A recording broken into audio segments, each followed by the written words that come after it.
Olá, bom dia a todos. Ai meu Deus, meu enquadramento tá errado. Bom dia a todos do terceiro ano do Instituto Federal do Piauí de Campo Maior. E aí, tudo bom? Espero que tenham curtido esse feriado, né? E cá estamos nós para falar da Segunda Guerra de novo. Então, como eu disse para vocês, espero que vocês tenham dado uma olhada no mapa, né, da Europa para entender direitinho a Segunda Guerra Mundial. Hitler tinha tomado praticamente toda a Europa Ocidental. A Europa Ocidental compreende o quê? França, né? França, própria Alemanha, Áustria, Holanda, Bélgica, Luxemburgo, Finlândia, Dinamarca. E lembrando que Itália era parceira, por causa de Mussolini, de Hitler, né? E a Polônia foi a primeira nação que Hitler invadiu, começando a Segunda Guerra Mundial. Espanha e Portugal eram ditaduras também, que, apesar de se manterem neutras na Segunda Guerra Mundial, eram aliadas, né, naturais de Hitler, porque eles tinham tendências fascistas também. E assim, a Europa inteira, pelo menos a Europa continental do Ocidente, estava nas mãos de Hitler, né? Sem contar aqueles países pequenininhos, né? Tchecoslováquia, Hungria, né? E assim vai. Então vejam só que poder imenso Hitler tinha. Qual era o grande foco de resistência de Hitler na Europa? A Inglaterra. Sim, ela de novo. A Inglaterra é uma ilha. E, portanto, a Inglaterra é dificílima de invadir. Ela tem uma marinha muito forte, isso desde a época de Elizabeth, do século XVII, e que, portanto, impede que seja invadida por mar. E já que é uma ilha, né, não tem como invadir por terra. Então, coube a Hitler mandar que a Luftwaffe, que era a força aérea alemã, bombardeasse diariamente a Inglaterra. Os aviões sobrevoavam e despejavam bombas na Inglaterra. A resistência inglesa, ela estava principalmente em nome da RAF, a Royal Air Force, que era justamente a força aérea inglesa. Então vejam, havia batalhas aéreas, né? Os ingleses tentando botar os alemães para correr, os alemães tentando bombardear as cidades. E aí vejam, os ingleses passaram quase 6 anos sendo bombardeados diariamente. Então você estava aqui assistindo algo, começava uma sirene e você tinha que se abrigar nos porões, e às vezes quando você saía a sua escola tinha virado fumaça. Então os ingleses passaram 6 anos nisso, né? E vocês aí reclamando de 1 ano e meio, né, da pandemia dentro de casa, né? Pois é, para ver, né? Então, os desafios dessa época eram tremendos, né? Então imagina, você viver assolado com a ideia de que os fascistas vão invadir a sua porta, que os fascistas vão dar um golpe, que os fascistas... Ah, eu estou falando do governo Bolsonaro. Ah, não, estou falando da Inglaterra, da Segunda Guerra Mundial. Vejam só, né? Pois é, né? Além do vírus, ainda tem essa outra desgraça, né? Então, os ingleses viviam com medo, né? E até 1941, final de 1941, os ingleses pareciam estar isolados, né? Quem poderia enfrentar os alemães, né? Se não os ingleses, né? Então vejam, Winston Churchill, que era o primeiro-ministro inglês, rosnava, bravejava contra Hitler, dizia que não era possível fazer negócio com fascistas.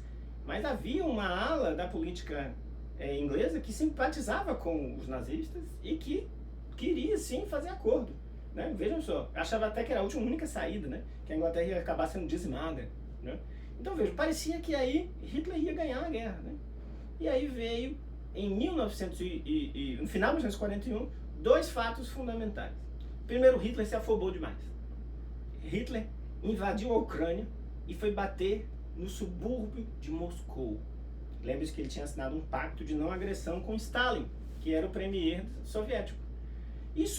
Stalin foi surpreendido com as tropas alemãs já em Moscou, sem declaração de guerra, sem ruptura oficial do pacto. E aí o que Stalin podia fazer? Dizem que Stalin ficou muito assustado, né? Ele não esperava que os alemães corrompessem o pacto e atacassem assim. Mas dizem que ele não abandonou Moscou e que reorganizou as tropas para expulsar os alemães. E assim foi, numa batalha diária e dura, expulsando pouco a pouco os alemães da Rússia, né? Os livros mais conservadores falam do grande inverno russo, que o inverno teria ajudado os russos contra os alemães, assim como 100 anos antes tinha ajudado os russos contra as tropas de Napoleão, né? Mas em realidade, gente, a guerra acontecia no inverno, no outono, na primavera e no verão. Né?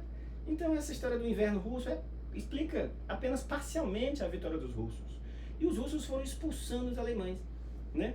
E aí, em 1942, há um fato fundamental que é considerado um ponto de virada da guerra, que é a Batalha de Stalingrado. Stalingrado, uma cidade russa, tinha sido tomada pelos alemães e os russos foram tomando esquina a esquina com uma luta ferrenha e com muitas baixas do lado dos russos, mas finalmente conseguindo expulsar os alemães de forma, né, impiedosa, implacável. E aí, com a retomada de Stalingrado, o mundo pôde ter esperança de novo. Ou seja, o mundo pôde ter esperança de se livrar dos fascistas. Né? Outro fato fundamental que os livros mais conservadores acabam enaltecendo como grande razão da guerra ter acabado com derrota para os fascistas é a entrada dos Estados Unidos na guerra. Esse ponto também é extremamente importante, é claro, mas vejam, não podemos esquecer que os russos também entraram na guerra e essas duas grandes potências entrando na guerra acabaram fazendo com que Hitler fosse acuado. Como é que os Estados Unidos entraram na guerra? Você deve lembrar de Pearl Harbor. Pearl Harbor era uma base que ficava no Havaí. Se você olhar no mapa, gente, o Havaí é muito longe dos Estados Unidos continental. O Havaí é bem no meio do Pacífico, mais perto do Japão. E aí vejam, o Japão, lembre-se, o Japão era a terceira potência que formava o eixo, junto com a Alemanha e com a Itália. E aí os japoneses também tinham ambições imperiais em todas as ilhas ali do Pacífico. Né? E o Japão já tinha invadido a Coreia, já tinha invadido a China, e aí de repente o Japão invade o Havaí. Exatamente, invade a base americana de Pearl Harbor. Sem declaração de guerra, sem nada. Até hoje os americanos dizem que foi uma grande traição. Mas na verdade, gente, existem historiadores que falam que os americanos já contavam com esse ataque. E até teriam confiscado alguns bens que os japoneses tinham em terras americanas. Principalmente divisas, dinheiro que os japoneses tinham em terras americanas. Meio que para provocar um conflito. Por quê? Porque o Congresso americano ele tinha uma postura desde a Primeira Guerra Mundial de isolacionismo. Ou seja, nada de se meter nos assuntos europeus. Os assuntos europeus eram da Europa, né? E aí, veja só, um ataque em território americano, embora fosse no Havaí, né, mas era um estado americano, faria com que o Congresso e a opinião americana mudasse de rumos. Né? Então, alguns historiadores dizem que, em realidade, os Estados Unidos esperavam esse ataque. Né? E aí ocorreu em Pearl Harbor, foi um grande massacre, né? E, finalmente, os americanos entraram na guerra. Só em dezembro de 1941. E aí, vejam, os americanos teriam uma guerra muito mais curta do que a Europa, 3 anos e meio, praticamente, muito mais baixas, e entrariam na guerra com muito mais vigor, treinamento, né, e armamento, vamos dizer assim, em melhores condições do que a Europa, que ainda sofria da Primeira Guerra Mundial. E aí, os principais rivais dos americanos eram, naquele momento, os japoneses, mas com o tempo também se tornariam os alemães. E aí a história mudaria. Né? Em 1944, ocorreu o chamado Dia D, 6 de junho de 1944. Os americanos invadiram a França. E aí vejam, as tropas alemãs, que já estavam em péssimos lençóis, enfrentando os russos, tiveram que se dividir para enfrentar também os americanos. Ou seja, de um lado os americanos na França, do outro lado os russos. E aí os alemães ficaram acuados. Né? E aí o Hitler sabia que ia perder. Né? Interessante que eu vou deixar para a próxima aula para falar mais detalhes, mas dizem que os alemães, sabendo que ia perder, o Hitler sabendo que ia perder, ele investiu toda a estrutura não para os enfrentamentos com os russos e americanos, mas para garantir a chamada solução final. A solução final eram os campos de extermínio, que a gente vai explicar melhor na próxima aula. Mas eu não encerrei essa ainda não. Ainda falta falar da Itália. E aí vejam, a Itália, ela acabou caindo quando Mussolini foi capturado pela resistência antifascista italiana e morto em praça pública. Sim, ele e a mulher dele foram mortos e pendurados igual porcos, de cabeça para baixo, para desabafo da população, que jogou mijo, jogou merda, jogou alface podre, jogou ovo e tudo, nos corpos, né, do ditador e de sua esposa e dos seus aliados. Né? E aí, olha só, havia uma parte da política italiana que continuava sob o domínio dos fascistas. Né? Inclusive o partido fascista não existe até hoje, que é um absurdo, né? Na Itália. Então, esse partido fascista continuava com as tropas, mesmo com Mussolini morto. E aí é que chegou, por exemplo, a FAB, a Força Aérea Brasileira. Os brasileiros lutaram na Segunda Guerra Mundial, principalmente a partir de 1944, e contra principalmente os fascistas na Itália. Então vejam, os brasileiros ajudaram a libertar a Itália dos fascistas, né? Então, vejam, o Brasil entrou na guerra ao lado dos Estados Unidos. Embora Getúlio Vargas aparentemente tivesse uma ideologia muito mais próxima dos fascistas, né?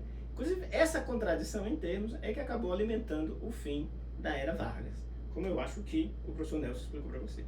Vou encerrar esse vídeo e no próximo vídeo eu concluo falando da solução final e do fim da guerra.